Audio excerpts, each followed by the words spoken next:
right now is looking at possibly choosing one of the existing validated tested surveys as a base that they can then adapt for Oregon's needs. And within those surveys, there are a lot of different definitions. I'm going to put a link to a document I had created earlier this month in the chat.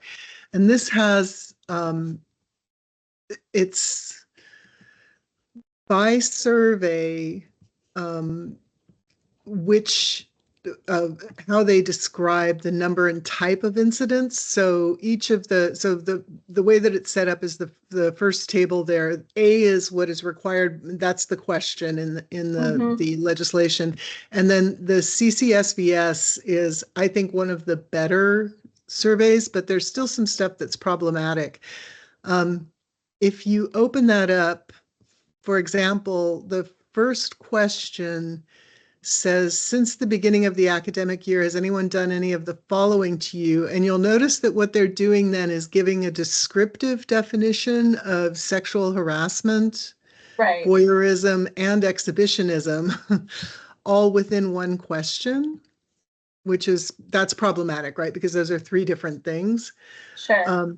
And also by giving such specific examples, if those specific things did not happen to me, then I would probably not answer yes, right? Right.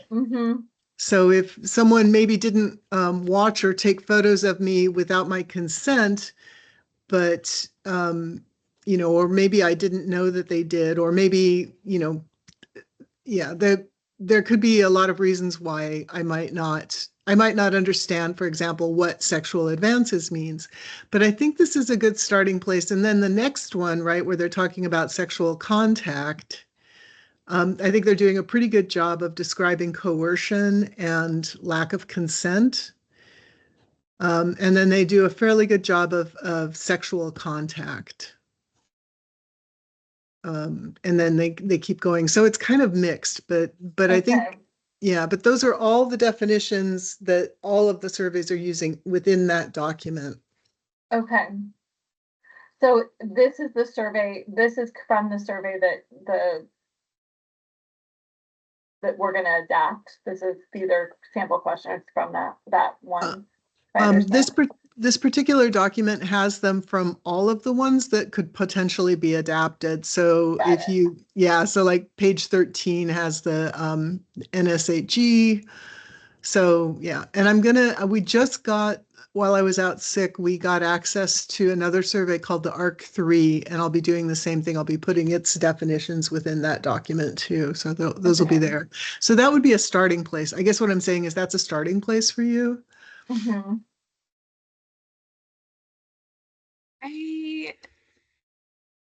Is one of the surveys that we're going off of not related to, because I see that the CCSVS, right, is related to statutory language because it's from the Justice Department, right? So it's like around crimes. Is there one that is not as linked to things that might be definable crimes, but more so like coming from an advocacy lens around just things that you did not want to happen, whether or not they would be considered crimes? Or are we really focusing on like things that would be considered crimes in Oregon? I think we're looking at anything that, whether it's criminal or not, whether it would be anything that meets the definition of sexual misconduct, our statutory definition of sexual misconduct, which is pretty broad. Okay. And see. Yeah, I do find that I sometimes have a hard time with how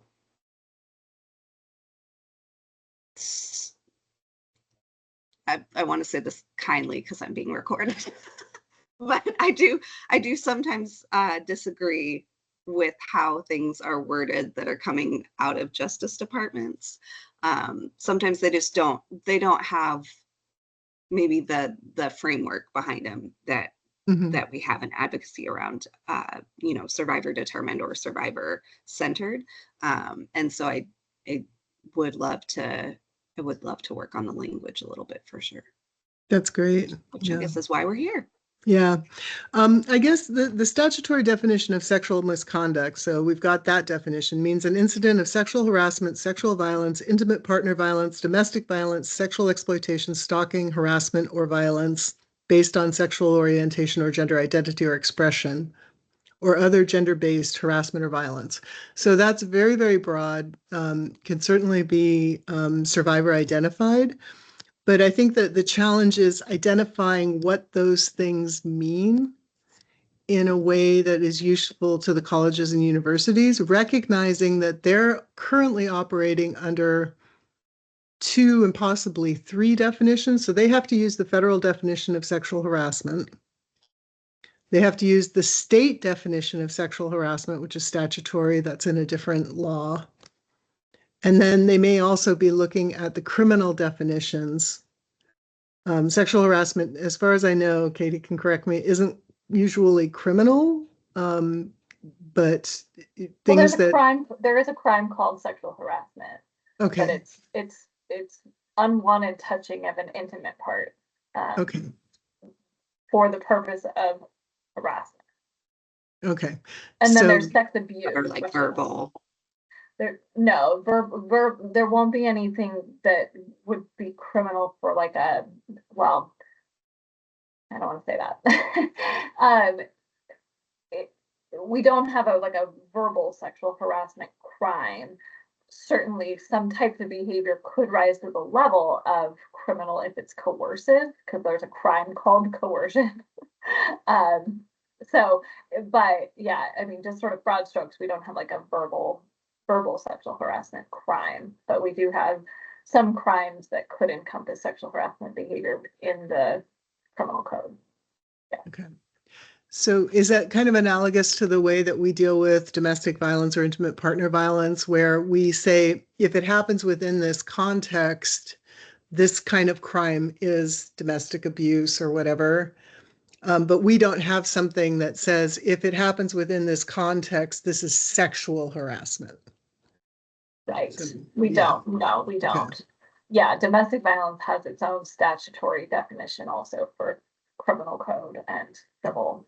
And then, but there's not an analogous sexual harassment Mhm. or sexual violence, really. Like, yeah. Right. And my feeling is that we want to kind of avoid what Jenna was talking about, which is the criminalizing of these we don't want to refer solely to the criminalizing of these behaviors. We want to talk about the experience that people are having. Because I don't think that captures what the survey wants it to capture. Right. Yeah. If it's only have these crimes occurred, we're going to not capture a lot of behavior that would meet the definition of sexual violence. For Great. the college, the definitions the institutions have, and so yeah, I think that that's right. I mean, I think, and these, right. So some of these examples definitely are, these behaviors would constitute crime potentially. Definition. So I don't know. So if I could make a couple of suggestions. So the duties of the council section of the legislation says that the base survey shall gather data on topics including but not limited to, and then this is where the language comes in, the number and type of incidents, both reported and unreported, of sexual misconduct at the institution of higher education. So that refers back to that definition of sexual misconduct that I earlier gave. And I wonder if you could maybe take the definition of sexual misconduct, and then say, by sexual harassment, this is what we mean. By sexual violence, this is what we mean. By sexual exploitation, this is what we mean. And then define each one. Yeah. Yeah. I think that's probably the easiest way to do it, or the cleanest way, because it takes the definition that we're supposed to use for the survey and then further defines the language. And then, but we want to make sure that the language that we're using to define, stalking and these things is broad enough and isn't, because all of those terms do again equate to potentially criminal behavior, but also more than that also, you know, so. I think it would also be really helpful to have like a paragraph or two that said what you just said, basically, right? It's like some of these behaviors are criminal, but we want to recognize that there's a scope of victim experiences that fall that cross criminal lines and, you know, may not be necessarily criminal, but can be experienced in this, have a deleterious effect or whatever. Right. Yeah. Okay. Jen, I don't mean to volunteer you, but I wonder if maybe you and Katie might be able to work on that together. Katie, would that be Sure. helpful for you or? Yeah. So from the definite, Rowan, could you put that sexual misconduct definition in the chat? Yeah, give me just a minute to pull it up. I'm happy to. Okay.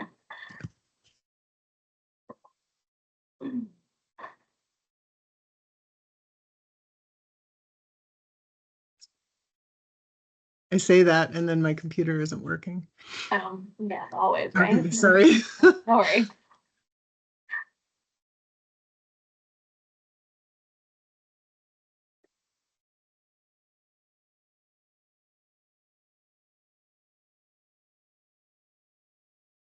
Kevin, are you able to access OneDrive? It's not working for me.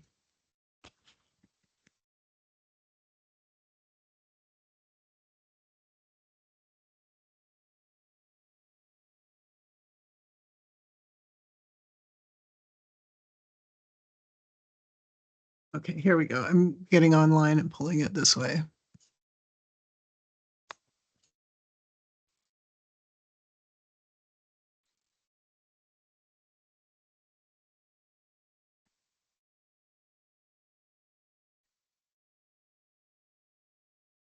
Okay, there we go.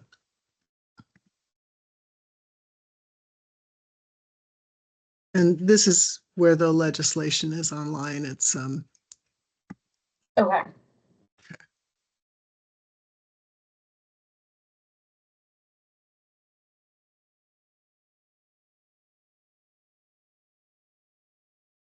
oh wait, no, I just gave you the wrong one. I'm so sorry. Hang Oh, on. that's okay. Yeah, that's sexual. That's definition. that's the state's definition of sexual harassment, and then this is Okay. the definition of sexual misconduct. My bad. Oh, okay.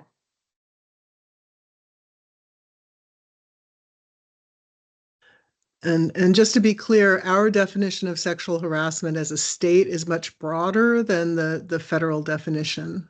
Okay. Although I Well, think they yeah. may have included gender-based. I think the new federal one may also have included gender identity. It's so many terms in one I definition. know, right? Right? Yeah, they're trying to be, yeah. I'm interested why they have intimate partner violence and domestic violence If as two terms. What do you guys think? yeah, I a lot of think the it's, time. Oh, go ahead, Rowan. go ahead. I've seen both used a lot of the time when I've seen things separated like that, it's often because folks are experiencing domestic violence in the home, but not necessarily from an intimate partner. So like family domestic violence as a child, that might be, you know, from a parent, because I don't see other types of things that could be parental abuse in here. And also sometimes young folks who aren't living together don't identify domestic violence because they consider domestic violence as like, oh, I'm living with the person, and then might identify more with intimate partner violence. Those right. are where I've seen it. But what were you going to say, Rowan? The Every Voice Coalition uses language, I think that's trying to pick up legal definitions across the country, which of course vary from state to state, right? One thing I just want to point out too is that they don't talk about non-consensual, I don't know what else to call. See, right? We have a problem with language in this field actually, but non-consensual pornography, where someone is recording someone or sharing or coercing someone into creating sexual content for them. That I think that all has to fall under sexual exploitation. Right. I think that could also, this does not specifically talk about what we're currently defining as trafficking, which is another problematic term, but someone who's being coerced into having sex with other people as part of their relationship. I think all of that, so that definition for sexual exploitation is going to have to be really big. Yeah, I agree. And domestic violence for purposes of criminal code, um, so confusing. Parent-child violence is not constituting domestic violence. So, but Mm. siblings or like it's family, it's weird. Parent-child if the child's a minor. Parent-child if it's an adult and a parent. Yeah. It anyway. Exactly. Yeah. It's that's why I struggle with basing definitions on Right. criminal code, because it often is so specific. Right. But then there is this, if it is defined, then should we use that or just jettison it, I guess will be the question.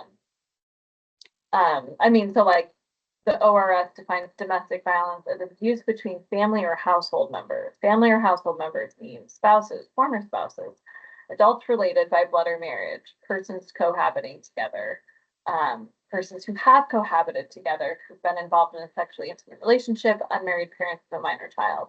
And that, so those are the family relationships that are defined, and then it's abuse, and then abuse is further defined. So do we, you know what I mean? Like, do we incorporate those definitions at all or not? And I don't know. I think thinking about oh, I'm sorry, go ahead. No, you go ahead. Thinking about the variety of experiences, right? So we are going to have non-traditional community college students who are in their 40s who, may have experiences of parental abuse as well as spousal abuse or partner abuse, right? We're going to have young queer kids all living together in a house where maybe they're being sexually harassed or abused by one of their roommates, right? And so what does Right. that? So I think maybe ensuring that the things that are considered crimes are included in the definition, but not limiting it to that, and Right. thinking about the different experiences, like, how if I'm living in a house, and these are all things that I've heard from people, right? I'm living in a house and my roommate's boyfriend is sexually harassing me. Every time I go to the bathroom, he opens the door or something like that, right? Like, so thinking about the experiences are more important than the relationship. Right. I think, and that's it. Yeah, I think it's tough because I can imagine an overwhelming this for so many reasons could be such an overwhelming experience to ask someone to sit down and fill out the survey. Either because they've had a lot of experiences of trauma that they haven't identified as trauma, they might already know that they have a lot of experiences and they're like, shit, now I have to fill out this survey, or they have this is their first presentation of any of this language, and they're coming from a place where like none of this was talked about. So I struggle with I want to explain without over explaining, and also come back to the core desire of why this survey even exists, right? Like why I think that will be helpful for me in determining language, is coming back to like, why are we doing this survey? Why are we being asked to do this survey? And it's so that we can capture the full breadth of student experiences at colleges and universities, right? So I think we could fall into a trap of over-explanatory language, which I do think that I'm looking at the EC1 in that table, and I think that might fall into that trap of like over-explaining to a point where it could be severely traumatizing to people. Mhm. Right. Like using these examples. Right. Yeah. I think that could be too much. I agree, but I think we need to, if we think one reason that they use genital-based language is because sometimes people think, well, it wasn't really rape because he just made me give him oral sex, or Right, you know, right. or and if we talk about sexual intercourse, what the heck does that mean, right? So I think that's why they're trying to use that specific language. One way around that is to use a lot of trigger, well, I call them content advisories, right? It's more of a content advisory than a trigger warning to let people know what's going to be in the survey. And then making sure that there's trauma-informed language on the page. So, if you feel like you need to leave right now, push this button. If you need resources right now, push this button. But that's, that's the problem is that we don't want, we want to catch those. So there are two real reasons, right? One, we want to catch this data. We want to know what kind of experiences are students having in this realm that might have an impact on their ability to complete their education. And then we also have this incredible opportunity to do some education within the survey. And I don't think that should be the primary purpose, but a secondary result of the survey will be educational for the people who are completing it. Yeah, it's a hard one. Yeah, that balance, right? It's so hard. Yeah. Yeah. Um, Sorry, I'm still in the midst of notating this definition. Yeah. And Jenna, you should have access to all of that. Let's see. Kevin, can you copy those definitions into the notes from this meeting? Yes. Thank you. So. Thank you. Okay, thank you.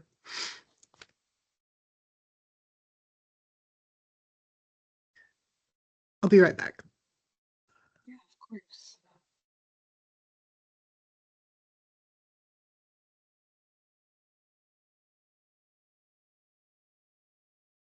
It is more helpful to define everything as it comes up, or define everything at the beginning, or both. I don't know. Probably as it comes up, because I don't know, like in terms of you don't have to like click back. Well, like you're on a question and then you have to go back to the beginning and look at the definition, like it's kind of nice to just have it right there. I'm just looking through these questions here. So it says, um, like I'm on the stalking one, including with stalking. It says, well, have you been at the institution? And then it gives a bunch of different examples, and then it wants you to give the definite, and then it gives the definition of stalking, and then gives a bunch of definitions of things that could be stalking. I don't know. But I think it's probably good to embed the definitions throughout the survey. For the having, I mean, you could also have a glossary to refer back to, but then I think that might be just not that user friendly.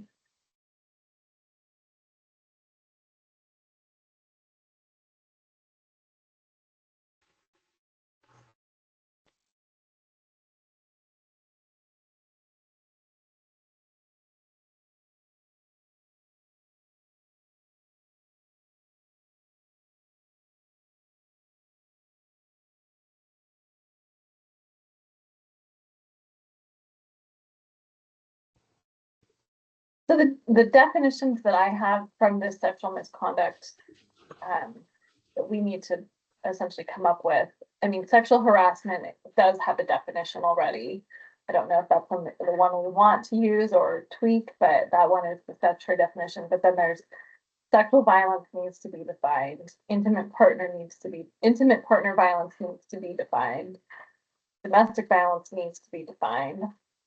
Sexual exploitation, stalking, harassment. They have harassment being different than sexual harassment. And then they have violence based on sexual orientation. Or gender identity or expression. Or So right. many. Or other gender-based harassment or violence. Yeah. Right. Yes, agreed. Those are a lot of, and at least at the beginning, I think it was said that Martina is already working on a trauma-informed language guide. Kevin, do you know, was she already working on definitions, or was the guide outside of that?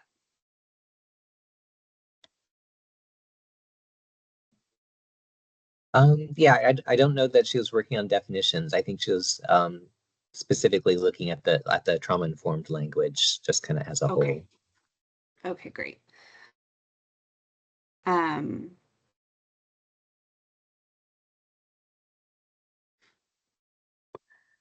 So I think, Jenna, what I'll volunteer myself to do, I'm gonna just bite off something small. Why don't I work on the definition of sexual violence, and I'll come up with a draft and send it to you and Martina, and go from there. And then, I mean, we could just do that, you know what I mean? Like, if you want to pick one and start on it, and then we can just sort of have that be our, what do you think in terms of our goals, to just work on one at a time? Sure. Yeah, I have the list written, so if there's one in particular that is helpful for me to take, I'm happy to do that. I don't think it matters. I mean, I think the reason I picked sexual violence because it was the second on the list after sexual harassment, which already has the definition. But it has a definition. I just thought I'd start with one that doesn't have one that's necessarily, yeah. Yeah, I So, can do intimate partner violence. That's great. next on the list. Great. And then I'll just start on that and then send like I said, a draft, like a very much a draft to you and Martina and Kevin and Rowan, and we can sort of go from there. And I'll use some of this language that Rowan sent out. Rowan, do you happen to know, is sexual violence defined other places? I don't think anyone actually uses the term sexual violence. I think they're talking about like non-consensual sexual contact or sexual assault or things like that, but not exactly sexual violence. So I think you would need to define what you mean, what's included within there. Yeah. It's a new term we're gonna come up with.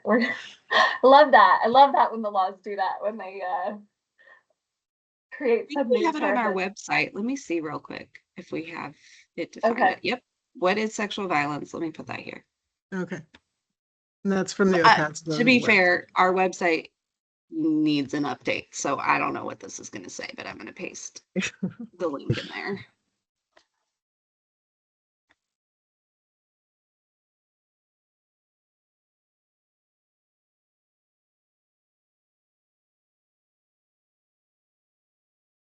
Okay, so what's a sexual act? Mm-hmm. And does it require contact, or, yeah. So I don't think, I think we just need to choose whether we're gonna, how broadly we're defining things. So, yeah. Right. And I think the coercion or I think consent is not something that is necessarily required as a definition, but I think we really do need to talk about what coercion and consent means as well. Yes, agreed. Is there, are there surveys where it's stated up front, like why the survey is being asked and that this is a very common experience for people? People have, like, these things are not uncommon and that's why these questions are being asked? Yes, that's Okay. Yeah. that's often part of it. Great.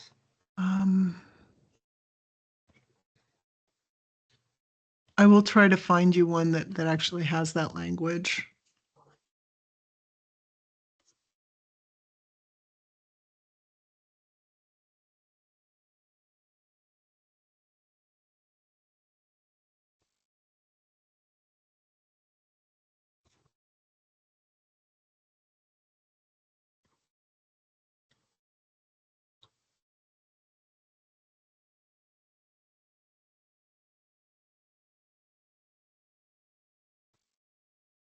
Okay. Well, I would say we could assign Martina want something to define, but that seems kind of mean. She has the trauma-informed primer that she's supposed to That's be right. working on. So that's a Okay. lot right there. We'll let her do that then. Okay. Yeah. Yeah, I'm fine working our way through these Yeah. definitions. And going from there. Do we have another meeting set for this subcommittee?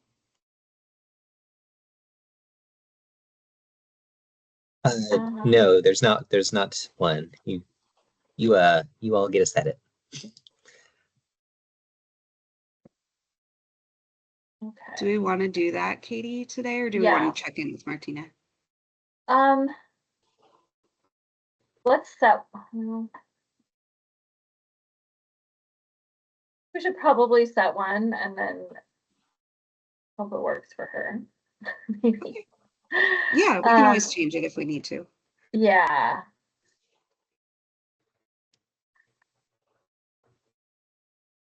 So I'm just looking into my next month and it's a little busy.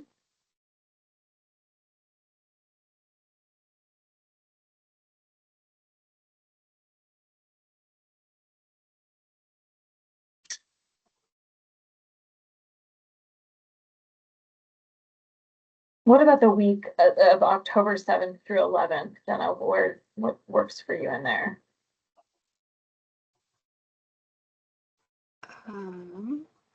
Tuesday looks pretty open.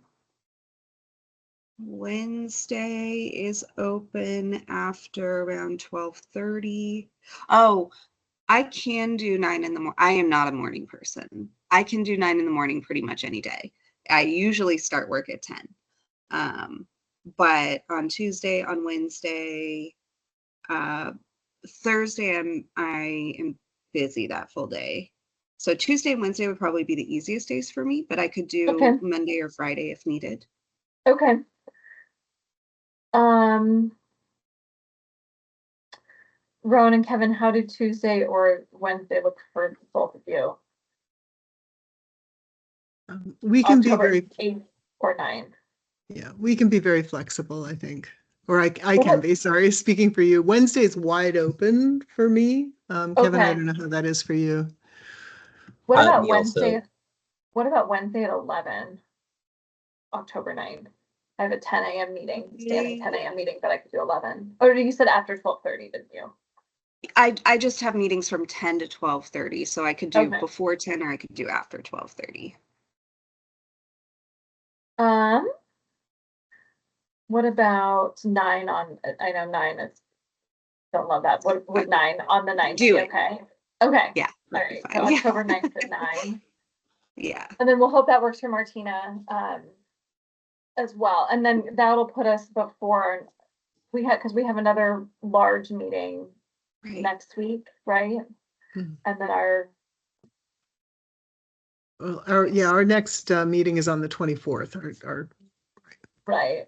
26th. And when's the October meeting, the large meeting? Is October it the 24th 24th. or the 26th? Okay, And I believe it's October 24th. 24th. Oh, sorry, I meant September 26th. Oh, sorry. Yeah. Okay. Okay. Just making sure that I Yes, you have in that right. October 24th. Okay, great.